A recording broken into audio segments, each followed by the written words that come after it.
Yes guys, it's your boy again, Shady, the one and only, and today guys, I'm starting something new on my channel, and this clip is where I'm beginning. This video was sent to me by one of you, so that's not too much guys, let's jump on it right away.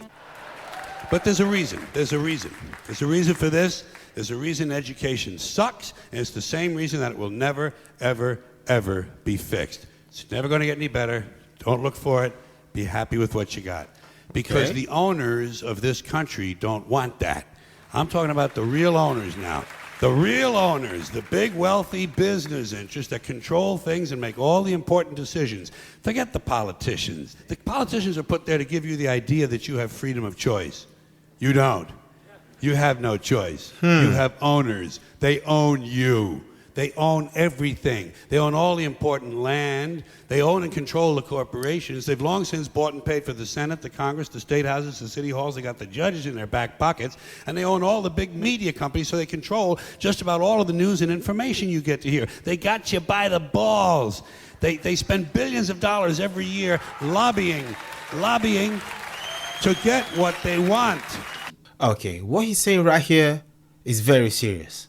These are some really serious big claims. Well, we know what they want. They want more for themselves and less for everybody else. But I'll tell you what they don't want. They don't want a population of citizens capable of critical thinking. They don't want well-informed, well-educated people capable of critical thinking. They're not interested in that. That doesn't help them. That's against their interest. That's right. They don't want people who are smart enough to sit around the kitchen table and figure out how badly they're getting fucked by a system that threw them overboard 30 fucking years ago.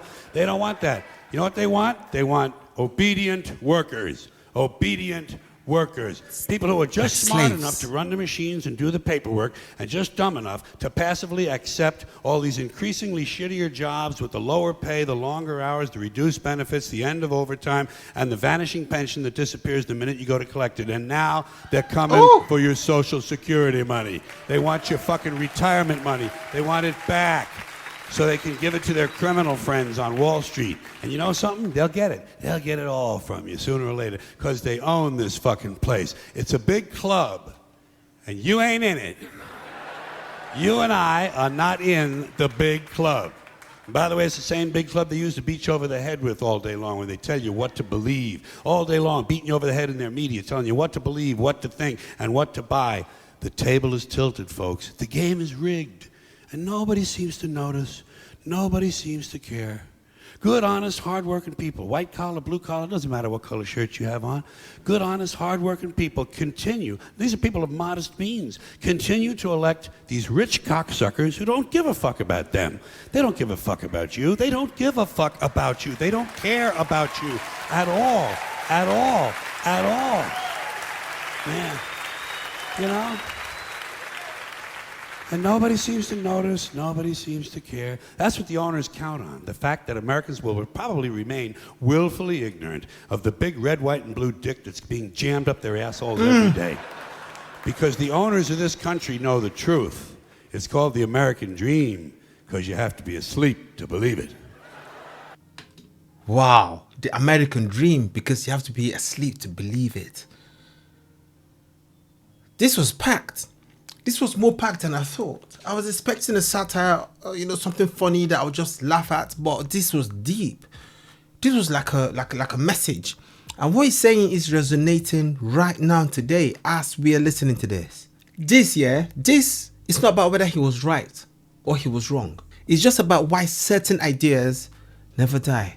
Because, I don't think this clip trends every few years by accident.